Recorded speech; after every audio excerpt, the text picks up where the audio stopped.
Hello ladies and gentlemen, boys and girls, youth at all ages, how you doing? Like nizere ko muri amahoro, mumeze neza, muri gushima Imana aho muherereye hose. Hanyuma nguhereze ikaze wowe udukurikiye ni Who is the best episode yindi kandi ndaguhereza ikaze rero wowe uri mu nce zitandukanye z'igihugu cyacu. Hanyuma rero uyu munsi kuri plateau ngufitiye abagabo babiri bakomeye cyane, turibuze kureba tuti ese ninde ufite imibare iteye ubwoba kuri izi social platforms, cyangwa se ninde ufite igikundiro mu banyarwanda ndetse n'abanyamahanga kurusha undi. Ariko by the way ni like these guys na abantu bakomeye cyane kabisa, ntago tuba tuje kubanganisha, ahubwo they are the biggest icon. Tuba turagomba kureba tuti ese imibare yabo imizite kugira ngo n'abantu benshi bakunda kabisa babashe kumenya bati ese ibintu bimeze bite. Hanyuma nitwa Shema Pasuke, this is a story 160 niho kabisa umenyera ibiba bigezwe muri showbiz industry nyarwanda ndetse no hanze yarwo kugira ngo tugendane neza cyane, right? Hanyuma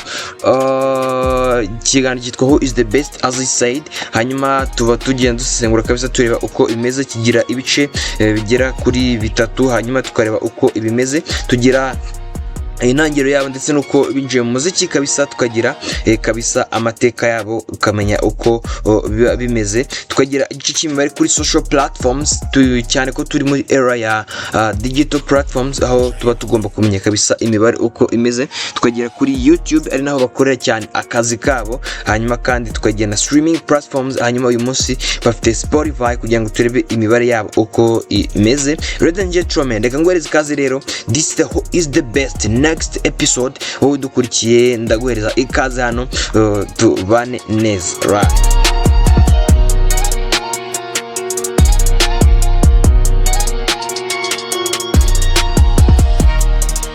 Nyemera nguhereze ikaze rero mu gice cya mbere cy'ikiganiro cyacu aho tureba kabisa uko abahanzi binjiye mu muziki. Rero ngufite witwa Chriss, ngufite witwa Rukundo Christian cyangwa se Chriss Eazy, the biggest icon u Rwanda rufite, nshaka ko tuvugaho uyu munsi. Hanyuma tukareba tuti ese what's going on my dear friend. Anyways, reka rero duhere ku gice cya mbere cyacu cy'ikiganiro. Yitwa Chriss, yitwa Chriss Eazy.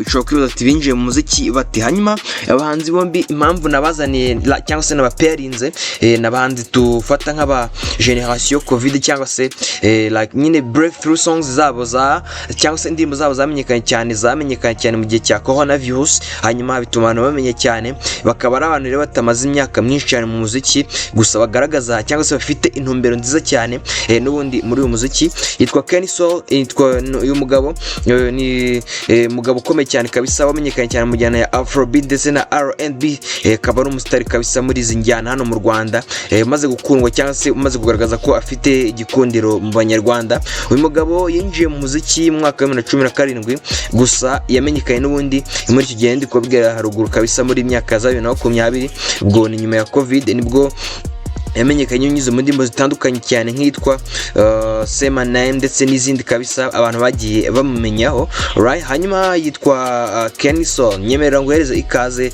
wowe mukunzi wa Chriss Eazy cyangwa se Rukundo Christian Sengimana. Uyu mugabo kabisa yavukiye Kamenge mu mujyi wa Kigali, ngira ngo ajya kunda kubivuga kabisa mu ma interview agenda akora, right? Uyu mugabo kabisa kandi yavutse mu mwaka wa 2001, akaba nawe yarinjiye mu muziki mu myaka ya 2019 kabisa. Hanyuma uyu mugabo akaba CEO wa A1 Fashion Brand, akaba kandi n'umuproducer n'umuhanzi ukomeye cyane. Mvuze umuproducer urabiseka, uyu mugabo n'umuproducer kubera ko like ibintu by'umuziki arabyumva cyane. He is like nyine mvuga ni icon Rwanda rufite kubera ko afatiye runini umuziki ku bintu by'amashusho arabizi cyane, azi gukora amashusho. Mu minsi ishize nabwo yatangazaga ko ari kwinjira no mu byo guproducinga sound cyangwa se n'ubundi umuziki usanzwe. Hanyuma kandi umugabo mwamenye mu ndirimbo zitandukanye yitwa First, ngira ngo niyo breakthrough song. Hanyuma kandi yamwamenye mu ndirimbo zitandukanye yitwa Bana Inana ndetse n'izindi zitandukanye. Akamugabo ukundwa cyane n'urubyiruko yitwa Rukundo Christian Sengimana, Chriss Eazy. Come on guys. Yo, what's up my people, reka nizere ko mukibanye nanjye. Hanyuma twagiye ku gihe gikomeye cyane kuri social platforms cyangwa se social media bitewe nuko wowe ubyita. Rero umfollowing niba uri mushyashya hano kandi kuri subscribe hano kuri YouTube ndetse aho uri kunyumvira hose kabisa dufollowing kugira ngo ujye ubasha kwiyumvira uko ibintu bimeze. Come on ngwaye kaze rero muri iki gice cyacu cya kabiri cy'ikiganiro cyitwa Who is the best. Nitwa Shema Pacifique, iyi ni story 160. Hanyuma kandi duhere kuri Instagram. Abantu muri kuri Instagram ndabashuje cyane kabisa, right? Hanyuma witwa Kenso kuri Instagram. Uyu mugabo ntasanzwe, nawe akurikirwa n'abarenga 92 kabisa kuva yayinjiraho, mu gihe witwa Rukundo Chriss cyangwa se Chriss Eazy akurikirwa n'513. aho ni kuri Instagram. Kenso 92, Chriss Eazy 513. Urumva ko witwa Chriss Eazy amutambutseho kabisa. Let's go. Witwa Chriss Eazy kuri Facebook akurikirwa n'51, mu gihe witwa Kenso akurikirwa n'65 kuri Facebook kabisa. Urumva ko Kenso amutambutseho kabisa ibihumbi kabisa hano bitari bike, kubera ko akurikirwa n'65 kuri Facebook. Hanyuma witwa Chriss Eazy akurikirwa n'51. Come on. Hanyuma witwa Chriss Eazy kandi Rukundo Christian kuri TikTok, urubuga cyangwa se social media igukundwa cyane n'urubyiruko cyane. Abantu bari gukonsuminga cyane ibintu biri kuri iyi TikTok, ndakeka hari n'abankurikiyeho aka kanya, right? Hanyuma witwa Chriss Eazy akurikirwa n'ibihumbi 472 n'abantu bagera kuri 200, mu gihe witwa Kenso akurikirwa 62 n'abantu 400. Ariko anyways imibare ishobora guhinduka bitewe n'iki, kubera ko nkuko nabivuze abahanzi bakomeye bafite abakunzi bahora consuminga bihangano byabo. Ushobora kugendayo aka kanya ugasanga hiyongeraho imibare kabisa itari myinshi cyangwa se na myinshi, kubera ko niba nini ntuze gutungura rero nuko usanga hari imibare yahindutse, kubera ko dutegura ikiganiro hari hariho iyi mibare. Hanyuma twagiye kuri Twitter cyangwa se X nkuko n'ubundi biri kwitwa muri iyi minsi. Witwa Kenso arayobe cyane kabisa iyi Twitter. Okay, by the kuri TikTok tubonye ko Chriss Eazy ayoboye. Hanyuma kuri Twitter witwa Kenso arayoboye kubera ko akurikirwa n'ibihumbi 9,661, mu gihe witwa Rukundo Chriss Eazy akurikirwa n'ibihumbi 8,390. Anyways, reka ngushimire rero twabaye muri igice cyacu cya kabiri cy'ikiganiro cyitwa Who is the best, episode yindi kabisa, ni igice cya social platforms. Hanyuma nguhereza ikaze kandi mu gice gikurikiyeho cya sport cya YouTube Spotlight cyangwa se imibare yo kuri YouTube. Ikaze. Alright, hanyuma ku gice cya YouTube nyemera duhere ku mibare y'abakurikira aba bagabo bombi. Witwa Chriss Eazy ari mu bagabo bakomeye cyane cyangwa se umuhanzi bakomeye cyane hano mu Rwanda kuri YouTube, kubera ko uyu mugabo aje vuba ariko ari gukora ibitangaza kuri YouTube. Uyu mugabo witwa Chriss Eazy amaze gukurikirwa n'abarenga 722 kabisa, bishatse kwerekana ko mu minsi mike ari bube agize gute yinjiye muri miliyoni nawe nk'abandi bahanzi, right? Hanyuma indirimbo ze amaze gushyiraho zose zimaze kurebwa n'abarenga miliyoni 71. Yitwa Chriss Eazy Rukundo Christian. Hanyuma witwa Kenso Spectacular, uyu mugabo akurikirwa n'359, akaba amaze kurebwa cyangwa se indirimbo ze yashyizeho kuri YouTube channel ye zimaze kurebwa n'abarenga miliyoni 44, right? Hanyuma yitwa Kenso. Hanyuma turacyari kuri YouTube. Hanyuma kuri YouTube ku ma YouTube channel yabo indirimbo zarebwe cyane kurusha izindi. Nyemera duhere kuri Kenso. Indirimbo yarebwe cyane kuri YouTube channel kurusha izindi maze imyaka 4 yitwa Say My Name, abantu barizi cyane. Indirimbo iyikurikira imaze umwaka umwe yitwa Phenomena, imaze kurebwa na miliyoni zira kuresha. Say My Name imaze kurebwa na miliyoni 7,400. Hanyuma iya kabiri yitwa Phenomena imaze umwaka umwe imaze kurebwa na miliyoni 5,600. Yitwa Joli miliyoni 1,500,000 imaze imyaka 3. Yitwa One More Time yafatanyije n'uwitwa Harmonize, imaze imyaka 2 kuri channel ye, imaze kurebwa na 4,100,000. Mu gihe yitwa Deja Vu imaze amezi 9, imaze kurebwa na 3,100,000 kabisa. Hanyuma yitwa Forget imaze kurebwa na 2,600,000, imaze imyaka 4. Mu gihe yitwa Haso nayo imaze imyaka 4, imaze kurebwa na 2,000,000 bigera kuri 400. Yitwa Kenny Soul, come on. Hanyuma yitwa Chriss Eazy Rukundo Christian, iyi ndirimbo ye yarebwe cyane iri kuri channel ye, yitwa Jugumira, yafatanyije n'uwitwa DJ Ferry Peter ndetse n'uwitwa Kevin Kade, ikaba imaze imyaka 2, imaze kurebwa na miliyoni zirenga 14 kabisa. Kude chapeau kuri Chriss Eazy. Hanyuma indirimbo afite yarebwa cyane ya single cyangwa se iri single yakoze wenyine, imaze imyaka 3, yitwa Inana.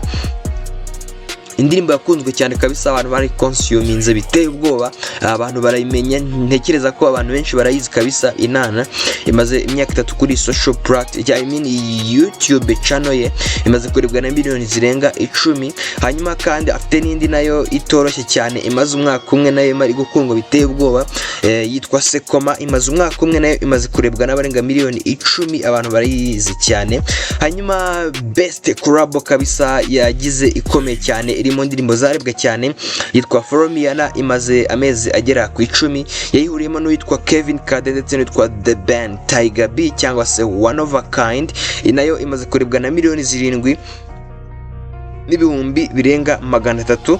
Hanyuma kandi indirimbo afite nanone ari single nayo iri guca agahigo cyangwa se iri gukora amateka, yitwa Samborella, ifite miliyoni zigera kuri 7 n'ibihumbi birenga 100. Afite Eden imaze imyaka 3, ifite imaze kurebwa n'ibihumbi miliyoni 5,600, sorry. Hanyuma afite kandi Amashu imazine, imaze kurebwa na miliyoni zirenga 4 n'ibihumbi 800, yitwa Chriss Eazy. Hanyuma iyo ni YouTube foronge kabisa, niba ari ubwa mbere tubanye kandi ukande kuri subscribe hano kuri YouTube, aho unkurikiye hose kabisa udukurikiye kugira ngo ujye kwirebera ibiganiro byiza nk'iyi. This who is the best. Nyemera ngweze ikaze mu gice kindi cya streaming, aho tugufite Spotify. Reka nkwifuriza gukomeza kugira ibihe byiza. Rero tugeze ku gice cyacu cya 4 kuri streaming, aho tugiye kureba imibare kuri Spotify. Umugabo witwa Kenny Soul ntasanzwe kabisa, abantu bari gukonsuma imiziki kuri Spotify. Uyu mugabo yumva n'abarenga 40,000 n'abantu 930 kuri Spotify mu gihe kingana n'ukwezi kabisa, niyo average. Hanyuma Chriss Eazy nawe yumva n'ibihumbi birenga 42 n'abantu 201 barenga kabisa ku kwezi. Imibare ishobora guhinduka aka kanya kubera ko barayumva, right? Hanyuma aho ni kuri streaming platforms, aho turiye kuri Spotify. Ayumva ko yitwa Chriss Eazy Rukundo Christian, ahangaha aba agenda cyane, right? Hanyuma tugiye kuri collab zikomeye cyangwa se ubufatanye. Witwa Kenny Soul yamaze kugera kuri urure international kabisa, kubera ko afite indirimbo yitwa One More Time n'uwitwa Harmonize, imaze kurebwa na miliyoni 4,000 kabisa,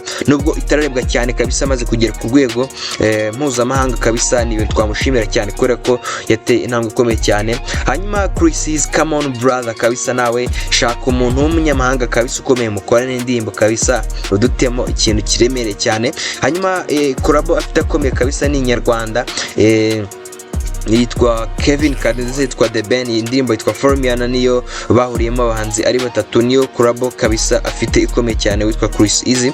Urumva ko kabisa hano akiri umuroko cyane, ataragera ku rwego mpuzamahanga, ndetse afite indirimbo n'abarundi like gusa I'm not like ntago birajya ku rwego rushimishije cyane kabisa. Nashake undi muntu bakorana kabisa kugira ngo baduhereza ikintu kiremereye cyane. Yitwa Chriss Eazy, yitwa Kenny Soul. My dear friend, ndagukunda cyane wowe ukomeje kudukurikira. Hanyuma tugeze ku gice cyacu cya nyuma cy'ikiganiro cyitwa Who is the best, aho tureba isesengura rusange. Ngushimire wowe tugomeje kubana. hanyuma muri iki gice tugenda tureba overview y'ibyo twarebye haruguru. Reka rero nguhereze ikaze muri iki gice, hanyuma duhere kuri YouTube ndetse n'abasubscribers witwa Chriss Eazy, he is the king. Hanyuma consistency ndetse no gusohora indirimbo nyinshi cyane, Kenny Soul, he is the king. Social media by'umwihariko Instagram ndetse na TikTok, Chriss he is the king. Hanyuma mu gihe Twitter ndetse na Facebook witwa Kenny Soul, he is the king kuri izi mbuga. Kandi Afrobeat collab cyangwa se fatanye mpuzamahanga cyane kabisa witwa Kenny Soul, he is the king. Hanyuma uyu mugabo ikindi kintu ntababwiye, afite injyana ye yihangiye cyangwa se yihimbiye, ni originality, yitwa Afro Easy. Injyana niye kabisa, nawe he is the king. Hanyuma kabisa urumva ko abahanzi bose ari abami ariko mu bice bitandukanye. Hanyuma ndi gusoza igice cyacu cyangwa se ikiganiro cyacu uyu munsi, who is the best episode yacu uyu munsi. Ndagushimira we twabanye, ariko pamon wowe umufana wa Chriss Eazy ndetse na Kenny Soul, team Kenny Soul mwigaragaza muri commentaire, team Chriss Eazy namwe ndabashaka kabisa wigaragaze aho uri hose kugira ngo ibintu bigende neza cyane kabisa, right? Hanyuma nitwa Shema Pacifique, this who is the best. Ndagukunda wowe twabanye, ukande kuri subscribe, udufollowing ku mbuga nkoranyambaga zacu zose kugira ngo utazacikwa n'ibiganiro bikurikiyeho. Hanyuma kandi utubwiye nabo wifuza ko twa pairinga ubutaha kugira ngo nabo turebe imibare yabo. Ciao.